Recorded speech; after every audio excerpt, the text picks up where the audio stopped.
बहुत समय पहले की बात है। कासगंज नामक एक सुंदर सा गांव हुआ करता था। उस गांव में एक लकड़हारा रहता था जिसका नाम रामू था। रामू बहुत ही ईमानदार और मेहनती था। वह हमेशा अपने काम से खुश रहता था।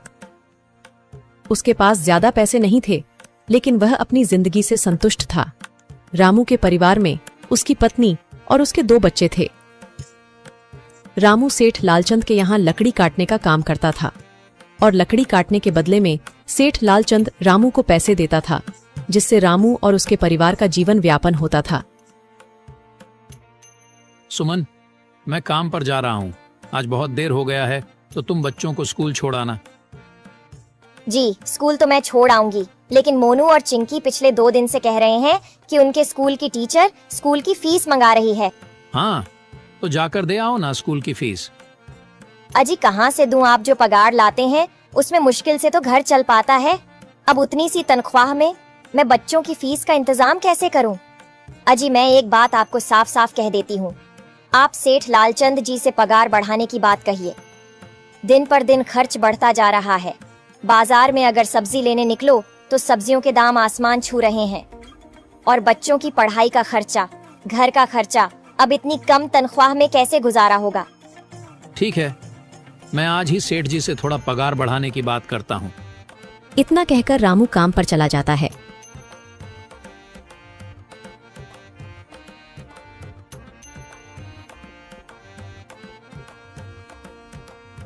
अरे भाई, आज तो पगार का दिन है।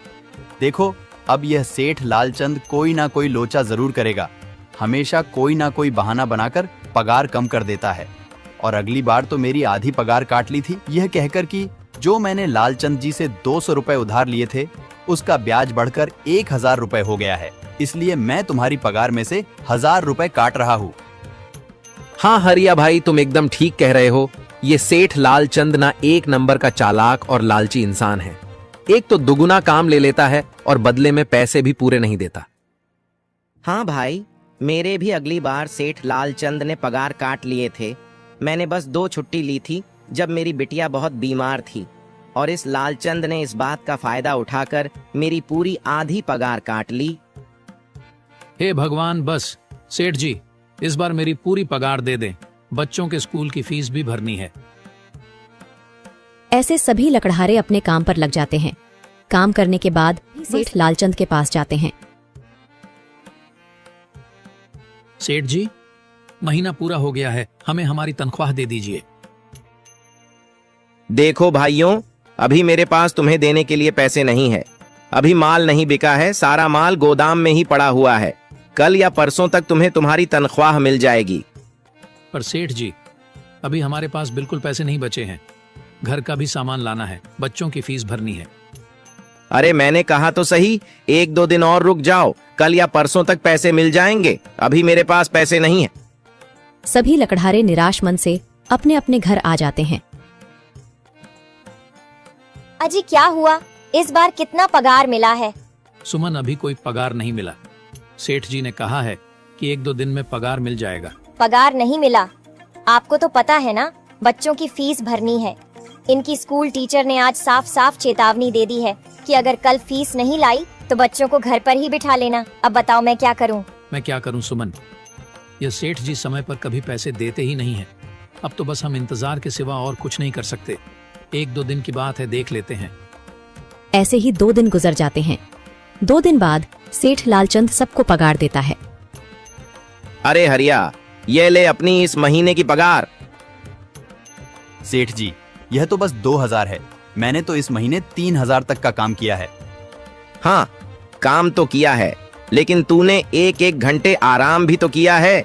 ये पैसे उसी आराम के कांटे हैं। पर सेठ जी, आपने तो कहा था 8 घंटे काम के महीने में 3000 मिलेंगे, और मैंने तो 8 घंटे काम किया और 1 घंटे आराम। देख हरिया, मुझे ज्यादा हिसाब किताब ना समझा। ये 2000 रख, अगर चाहिए तो, और अगर नहीं चाहिए तो कहीं और काम ढूंढ ले। बेचारे हरिया के पास उन पैसे को लेने की सिवाय और कोई रास्ता नहीं था। हरिया चुपचाप वह पैसे रख लेता है। रामू, ये लो तुम्हारे 2500 रुपए। पर सेठ जी, 2500 क्यों? मेरे तो पूरे 3000 बनते हैं ना। मैंने तो कोई छुट्टी भी नहीं की और ना ही कोई आराम। मैंने तो अपना सारा काम समय पर किया है। हाँ, समय पर तो किया है, पर इस समय बाजार में लकड़ियों का दाम काफी सस्ता हो गया है। इस वजह से अभी तुम्हें भी पगार कम ही मिलेगी जब तक लकड़ियों का दाम नहीं बढ़ता। पर सेठ जी, बात तो 3,000 की हुई थी ना, अब 2,500 में मैं कैसे घर चलाऊंगा? बच्चों की स्कूल की फीस भी भरनी है सेठ जी। इस बार आप पूरे पैसे दे दीजिए। 2,500 ही मिलेंगे तुझे। यहाँ काम करना है तो कर, वरना कहीं और काम ढूंढ ले।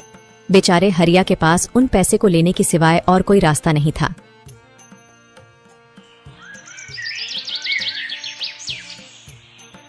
अरे भाई, यह सेठ लालचंद एक नंबर का बेईमान इंसान है।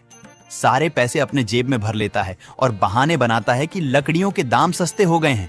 देख लेना, हम गरीबों की किसी न किसी दिन इसे जरूर हाय लगेगी। नहीं हरिया, ऐसे नहीं कहते। वह हमारे अन्नदाता है। आखिर उन्हीं के वजह से तो हमारा घर चल रहा है। अरे काहे का अन्नदाता? काम के पूरे पैसे तो देता नहीं है। पूरे महीने मेहनत करके भी क्या मिलते हैं? बस ये 2,000 रुपए।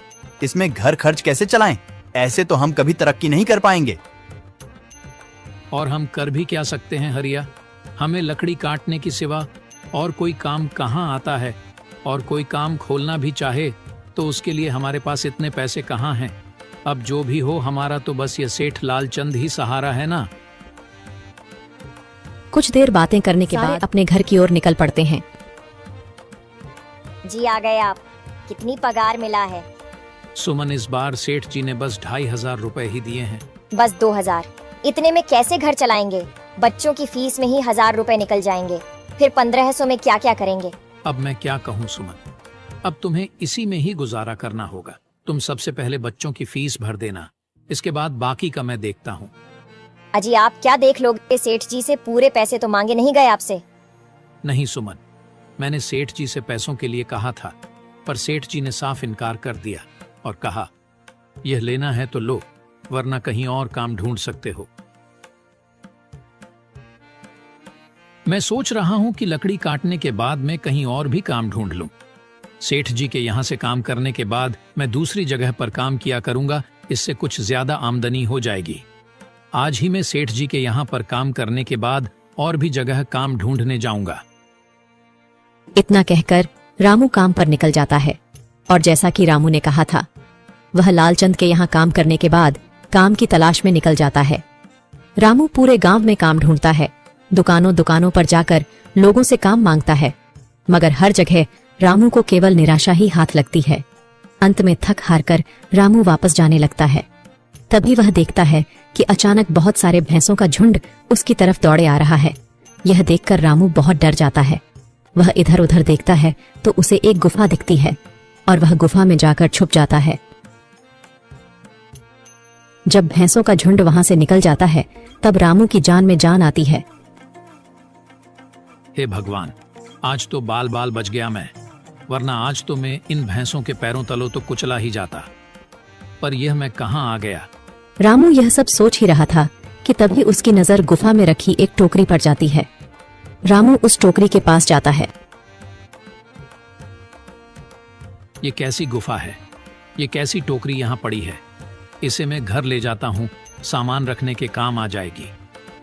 रामू जैसे ही उस टोकरी को हाथ लगाता है, गुफा में से एक आवाज आती है, रुक जाओ, इसे छूने की कोशिश मत करो। यह आवाज सुनकर रामू एकदम पीछे हट जाता है। तभी गुफा में एक जिन्न प्रकट हो जाता है और वह रामू से कहता है, कौन हो तुम और मेरी गुफा में क्या कर रहे हो? मुझे माफ करना, आप जो भी हो।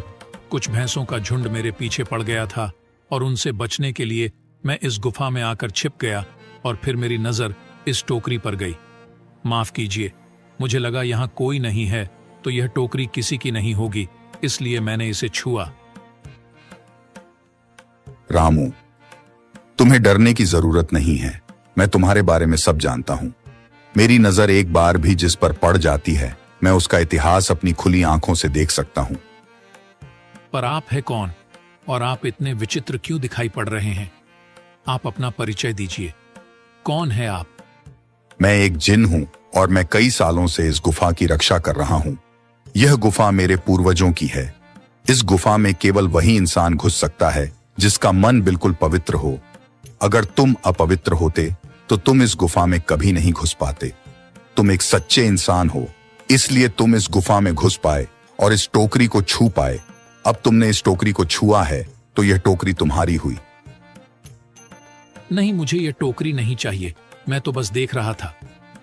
डरो मत रामू, तुम ये टोकरी ले जाओ। ये कोई साधारण टोकरी नहीं है, बल्कि यह जादुई टोकरी है। जादुई टोकरी? क्या यह वही जादुई टोकरी है जिसके बारे में हमारी दादी कहानी सुनाई करती थी कि किसी गांव में एक जादुई टोकरी हुआ करती थी और वह सबकी इच्छाएं पूरी करती थी? हाँ रामू, ये वही जादुई टोकरी है। अब तुम इस टोकरी के मालिक हो। तुम इसके इस्तेमाल से अपनी स्थिति सुधार सकते हो, पर याद रखना, तुम जो भी वस्तु इस टोकरी में एक बार डालोगे वह चीज ही तुम्हें बार बार इस टोकरी में डालनी होगी। इसके अलावा तुम और दूसरी कोई चीज इस टोकरी में नहीं डाल सकते। अगर तुमने ऐसा किया तो इसका परिणाम तुम्हें ही भुगतना होगा। मेरी इस बात को हमेशा ध्यान में रखना और सोच समझकर बिना लालच किए इस टोकरी में वह ही सामान रखना जिसकी तुम्हें जरूरत हो। रामू टोकरी को लेकर घर आ जाता है। सुमन, ये देखो, ये मैं क्या लेकर आया हूँ। क्या लाए हो आप? बस ये एक टोकरी। सबसे पहले यह बताइए, आप तो काम की तलाश में गए थे ना, तो कोई दूसरा काम मिला कि नहीं? नहीं। अरे सुमन, मेरी पूरी बात तो सुनो।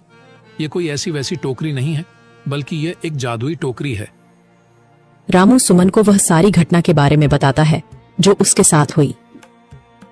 अच्छा, तो आपका कहने का मतलब है कि इस टोकरी में हमें कोई ऐसी चीज डालनी होगी जिसकी हमें सबसे ज्यादा जरूरत हो। हाँ सुमन, हमें सोच समझकर ही इसमें कोई चीज डालनी होगी। रामू थोड़ी देर सोचता है, फिर उसका ध्यान उन लकड़ियों पर जाता है जो एक बार उसने सुमन को रखने को दी थी। सुमन, तुम्हें याद है, एक बार मैं जंगलों में लकड़ियां काटने गया था तो मुझे एक चंदन की लकड़ी मिली थी और वह मैंने तुम्हें लाकर दे दी थी। हाँ, दी तो थी। तो तुम उस लकड़ी को ले आओ। हम उस चंदन की लकड़ी को ही इसमें डालेंगे और उस लकड़ी से अपना एक व्यापार शुरू करेंगे। सुमन चंदन की लकड़ी को ले आती है और उसे टोकरी में डाल देती है। वह जैसे ही चंदन की लकड़ी उस टोकरी में डालते हैं, उसमें कई सारी लकड़ियां आ जाती हैं। अरे वह, यह तो चमत्कार ही हो गया। ये देखिए, कितनी सारी चंदन की लकड़ियां हो गई। अगर आप इसको बेचेंगे तो इससे काफी अच्छे पैसे मिलेंगे। हाँ राधा, मैं कल सुबह बाजार जाकर इनको बेच आऊंगा और जो पैसे मिलेंगे उससे हम अपने मोनू और चिंकी के स्कूल की फीस भर देंगे और बाकी बचे पैसों को संभाल कर रख लेंगे।